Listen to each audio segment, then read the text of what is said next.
Nuevamente, una feliz tarde para todos aquí en este simposio que ha sido maravilloso por nuestros expositores. Mil gracias por estar domingo, 5 de la tarde en Colombia, todavía pegados, todavía aquí, conectados con Summit 2021. Doctora.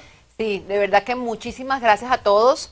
Gracias a nuestros conferencistas, los cuales los invitamos a que se nos unan en esta sesión de preguntas y respuestas. Doctor Clemente Rolim, doctor Edgar Herrera, jefe Kelly Paola Sierra y doctor Gabriel Lichteroff. ¿Cómo están ustedes hoy? Muy bien, muchas gracias, doctora. Muy bien, un gusto estar aquí. Muy bien. Muchas gracias a los internacionales porque estamos desde Brasil, Argentina. Hoy tenemos ahí los campeones mundiales y pues por supuesto Colombia representado por nuestra... Por una belleza tolimense. Bella ¿Eres tolimense, cierto? ¿Sí eres de Tolima? Sí, señora. ¿Sí? Sí, señora, de Bueno, Tolima. muy bien, representante. Además el doctor Lichteroff ha sido profesor en Ibagué varias veces. Sí, Sí, nos ha sí. visitado. Es colombiana, sí, muchos años, 5 años. Sí. ¿Doctor Clemente ha venido a Colombia? No, nunca. ¿Nunca ha venido A mí a me Colombia? gustaría mucho conocer Bogotá y Colombia. Anotado para el siguiente congreso presencial, Clemente. Está anotado. Con muy gusto. Muy bien, entonces este ha sido un muy buen simposio, hemos tenido muchas preguntas, las cuales entonces empezaremos. Doctor Rolim, pacientes en insuficiencia renal crónica, estadio 5, ¿realmente es indicado el uso de ácido tióxico por presentar dolor neuropático? Sí, perfecto, excelente. Muchas gracias por la pregunta, excelente pregunta.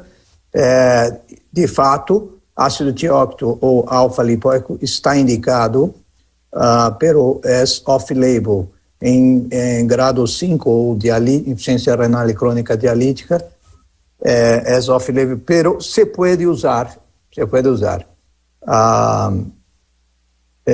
eu tenho experiência com enfermos dialíticos que han utilizado e utilizam o ácido tióxico, incluso quando se interrompe la medicina, los enfermos se quejan de muchos calambres eléctricos, então muitas vezes hay que manter ácido tióxico ou alfa-lipoico incluso en la diálisis. Muchas gracias, doctor Clemente. Jefe Sierra, ¿cuál es el error más frecuente que usted encuentra en el empoderamiento del paciente? Normalmente es la imposición de los tratamientos, ¿sí? La falta de información al momento de determinar una terapéutica para un paciente, ¿sí? Casi siempre estamos acostumbrados a determinar la conducta, decirle al paciente cuáles son las frecuencias del tratamiento, pero muy poco del impacto que éste pueda tener y cómo se tiene que desarrollar pues, dentro de su estilo de vida. Entonces esto hace que sea muy fácil para el paciente pues, no adherirse al tratamiento y pues realmente no tener el éxito que nosotros nos hemos planteado desde un inicio.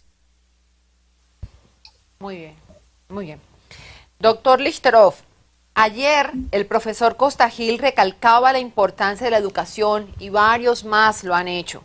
Usted también. ¿Cuál cree que sea la razón por la cual no lo hacemos tan frecuentemente? Para empezar, yo diferenciaba entre lo que es información y lo que es educación. Educación es cambio de conducta y el tema, como conversábamos en la disertación, es primero que no dar por sobreentendido determinadas cosas. Lo que hemos visto en encuestas que hemos hecho en Federación Argentina de Diabetes es que la gente tiene una idea fatalista de la diabetes, es decir, que no importa lo que haga, que va a tener complicaciones. Entonces nuestra tarea es explicar que vale la pena cuidarse. Nosotros lo damos por hecho, pero la gente no sabe que vale la pena cuidarse. Otro de los conceptos importantes que yo creo que tienen que ver con la importancia de la educación es que habitualmente lo que lo que nos alarma, perdón, es el tumor, el dolor o el sangrado. Entonces muchas personas que tienen neuropatía no tienen sensibilidad, piensan que un calzado les es muy cómodo, lo usan y se lastiman. Entonces por eso nosotros usamos esta técnica tan sencilla de poner el pie en apoyo monopodal, poner el calzado que traen y mostrarles que la lesión que traen tiene mucho que ver con ese calzado. Y por sobre todas las cosas, yo creo que en materia de diabético es importante explicar la semiología. Es decir, que si yo veo determinados puntos del pie que no tiene sensibilidad, decirle, mire señor, mire señora, usted no tiene sensibilidad en el pie y no quiere decir que su calzado esté bien. Entonces, de esa forma nosotros instamos a que la se eduque, es decir, que la persona sepa que le conviene hacer determinada conducta, es decir, huir del displacer a través de tener una determinada conducta. Como comentaba, a ningún paciente le interesa el endotelio, le interesa no levantarse orina a la noche, tener buena erección, tener buena sexualidad, llegar al casamiento, hijo. Entonces, tenemos que apelar, cuando nosotros educamos a esta emoción, y apelar a explicar qué viene lo que le estamos recomendando. Esencialmente eso, le conviene llevar más placer con respecto a no cuidarse. Gracias, doctor Lifterov. Doctor Herrera, con el saludo de bienvenida, gracias por estar acá y conectado con nosotros. Por lo que escuchamos de varios exponentes del Reino Unido, de Italia, de Perú y ahora de San Salvador, el común denominador fue la falta de consultación por miedo al contagio. En su país, ¿nos puede contar si eso hizo un incremento en el número de amputaciones?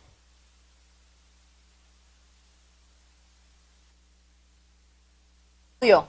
Conecta su micrófono, por favor. Audio, Edgar. No te estamos escuchando. El audio.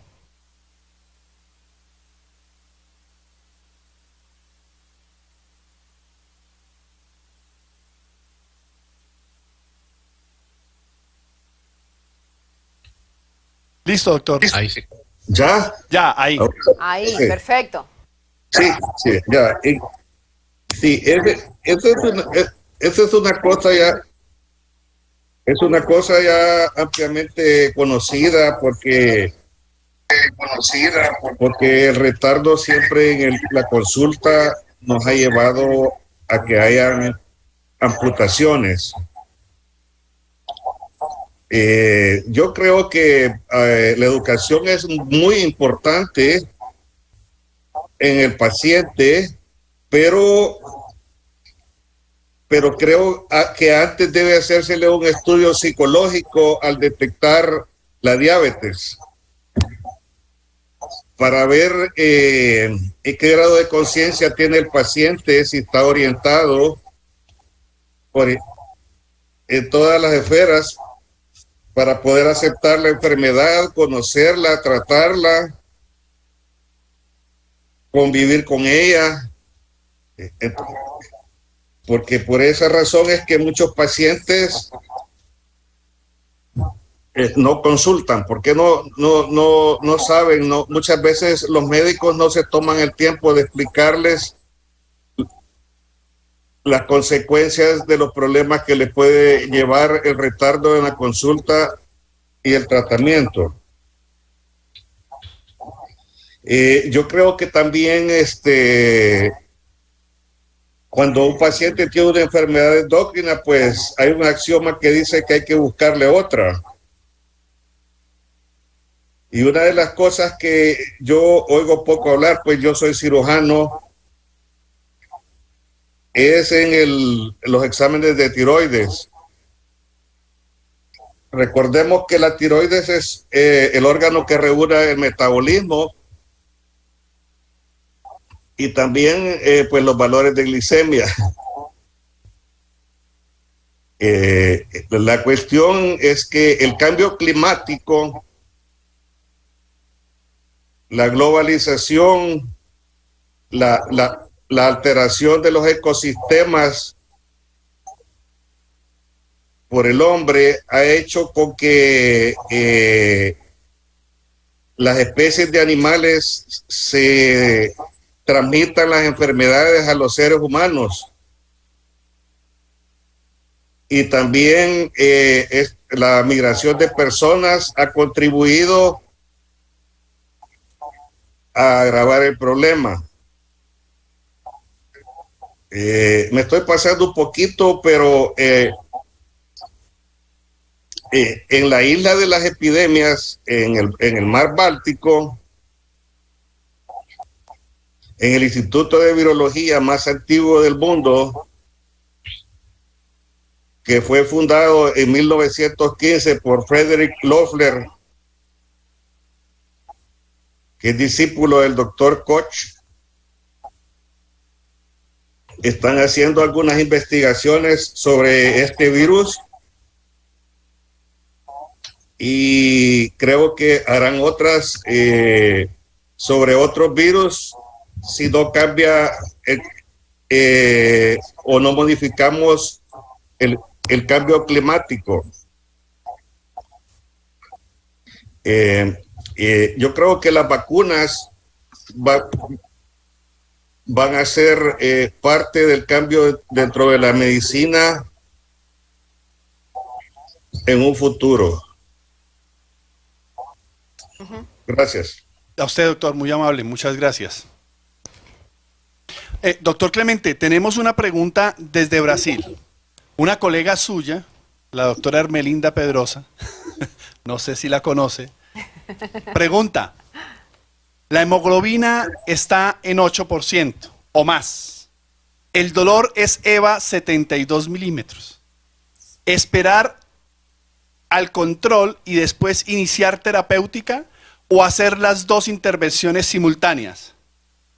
¿Y por qué el control no siempre mejora el dolor? Hay veces empeora.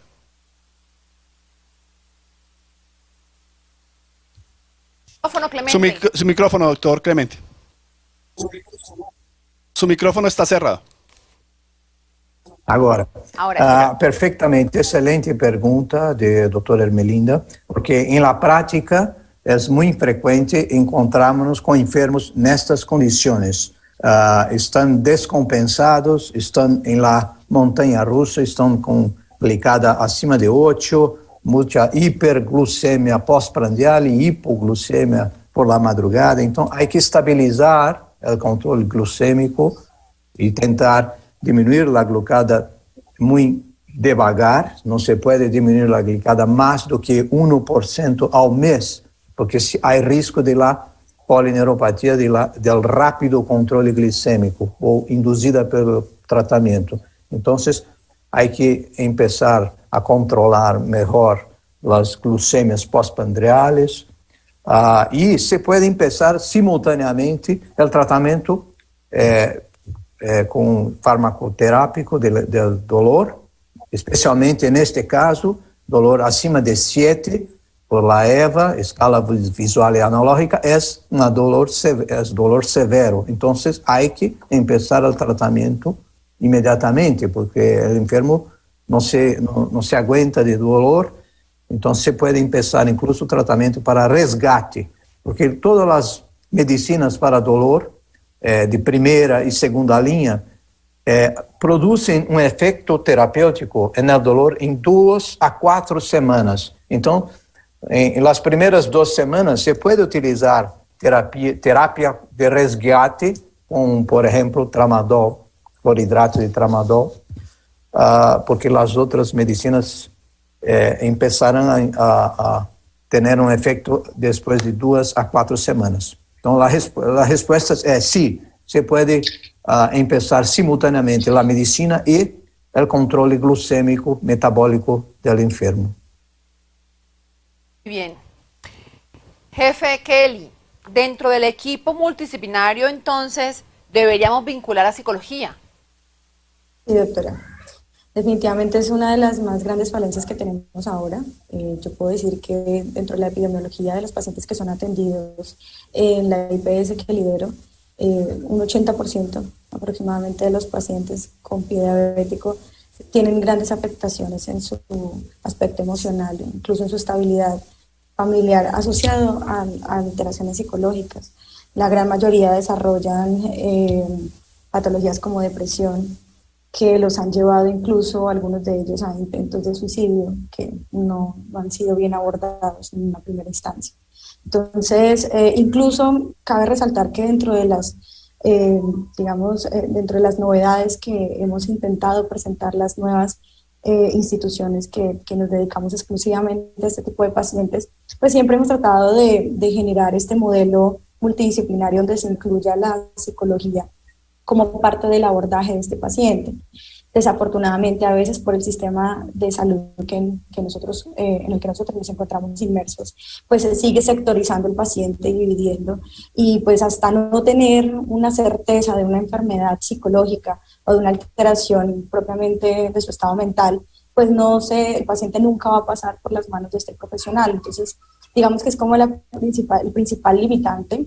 Pero algunas de las instituciones han intentado cambiar pues esta tendencia incluyendo este tipo de profesionales.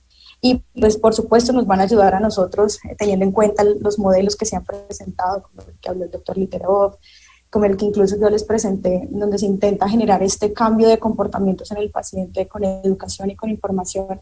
Pues qué mejor que podernos apoyar en este tipo de profesionales que han aprendido realmente cómo funciona la mente del ser humano. Entonces, pues sí, viene siendo como el principal limitante para nosotros.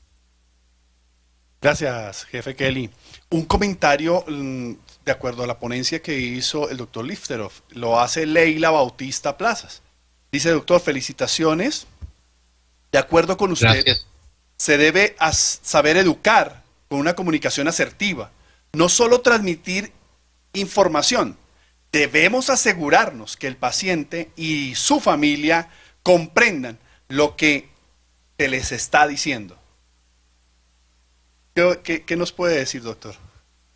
Bueno, es siempre muy importante para nosotros, primero, bueno, reforzar lo que comentaba Paola, que nosotros en nuestro equipo de diabetología en el Hospital Santa Marina tenemos una psicóloga a quien derivamos no solamente cuando tienen problemas de adherencia, sino otros problemas que tienen que ver con familiares o de autoeficiencia.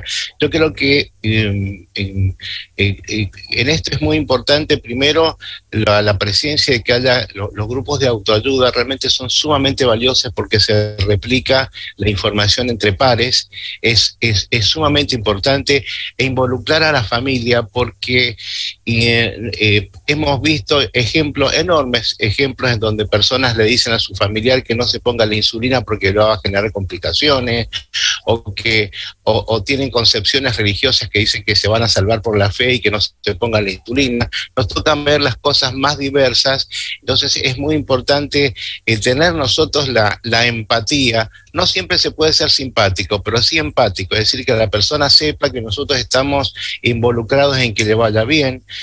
Cuando nosotros hacemos semiología del pie en la consulta, también estamos jerarquizando los cuidados del pie. A su vez, si el paciente viene sin ningún tipo de conocimiento previo a la primera consulta y le revisamos los pies, realmente no lo entiende. Entonces nosotros tenemos que explicar por qué revisamos los pies. Obviamente, el mejor momento para revisar los pies es en el mejor estado metabólico del paciente, porque bien sabemos que el mioinositol del nervio se desplaza con el aumento de concentración de glucosa y se lentece todos los mecanismos de transmisión y de velocidad neuronal. Entonces uno esperaría controlar, no digo en la primera consulta, pero sí en la segunda consulta, ya hacer el control de los pies y explicarles por qué. Si una persona viene muy preocupada porque le dijeron que tiene diabetes y nosotros no le explicamos lo que estamos haciendo y por qué estamos haciendo, es muy difícil que nos comprenda. Entonces, la palabra sigue teniendo muchísima fuerza en lo que nosotros hacemos con los pacientes, saber que estamos para ayudarlos, porque también hay mecanismos y que la persona viene a veces como a rendir un examen con nosotros, es decir, mostrarnos lo bien que está, ayuna antes de venir a la consulta en eso que se llama adherencia de bata blanca, que 5 días antes, 5 días después de la consulta el paciente está bien, para estar, para que nosotros los felicitamos. Entonces, el tema es que ser siempre proactivo, estimular cuando a la persona le va bien y decir si vas a hacer tal cosa te va a ir bien. No sirve, y como hemos explicado, no sirve mostrar pies amputados a una persona y decirle si no te cuidas te va a ser así, porque como bien comentaba Adler y otros autores que yo comenté, no se puede enseñar desde el miedo en modelos experimentales que se han hecho hasta con animales, se ha visto que no son efectivos. O desde el dolor, o sea, el estímulo del placer siempre es mejor que el estímulo nociceptivo. Gracias, doctor Lister. Pero yo me acuerdo que a mí me levantaron con chancleta. Y a mí, y era, o se porta bien o le damos. Y él o uno aquí, ¿cierto? Pero bueno, para eso es también la tecnología y los estudios, para estudiar conductas. No todas las poblaciones son iguales, ni todas las personas reaccionan de la misma forma en la conducta y en la psicología, ¿cierto? Pero yo creo que muchos crecimos con que les voy a dar duro. Con chacletazos amorosos. Completamente de acuerdo. Bueno, la última pregunta para Clemente. Doctor Clemente, ¿el tratamiento en combinación gabapentina-mitriptilina o pregabalina-mitriptilina sí serían una buena combinación? Sí, perfectamente. Pues el tratamiento combinado en la práctica es muy frecuente, porque solamente conseguimos un buen control del dolor en 50% de los enfermos con una monoterapia. La monoterapia es mejor porque es más simple, es más barato, pero na práctica muchas veces tenemos que combinar. Então, el tratamento combinado é a segunda linha. ¿Por quê? Porque los dados não são muito robustos e hay muchos cuestionamientos en relación al custo. Cuando combina dos drogas, empieza a aumentar el costo, la adhesión del enfermo y principalmente los eventos adversos. Entonces se puede empezar con la monoterapia, por ejemplo, duloxetina es un dual excelente, NNT de 6, o un tricíclico con NNT de 3, o mismo gabapentina. E depois de 2 a 4 semanas se pode iniciar a terapia combinada. A literatura nos diz que há 2 tratamentos com evidência científica, que são combinação de pregabalina com duloxetina, em doses de 300 de pregabalina e 60 miligramas de duloxetina. Pero é um tratamento mais caro, e há mais efeitos colaterais. E também há papers em Lancet, em New England, com a associação de nortriptilina com gabapentina ou imipramina com pregabalina. O que passa é que o tratamento combinado é mais eficaz do que a monoterapia, pero as custas de mais eventos adversos e as custas de mais o custo é maior. Então, em minha experiência personal, eu tenho usado imipramina com gabapentina com excelente resultado. Entonces, doctor Clemente, mil gracias. Mil gracias a nuestros exponentes. A esta hora son las 7:28 en Argentina.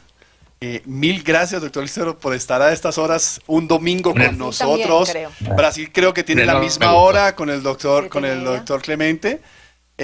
Paola, gracias. Mil gracias. A Kelly, mil gracias. Doctor Herrera, mil gracias por estar con nosotros. Y de verdad, ha sido un placer haber llegado a este final del Summit EduEssense 2021 en pie diabético y heridas complejas. Tenemos lindos comentarios en el chat para los ponentes, para la organización y para todos nosotros.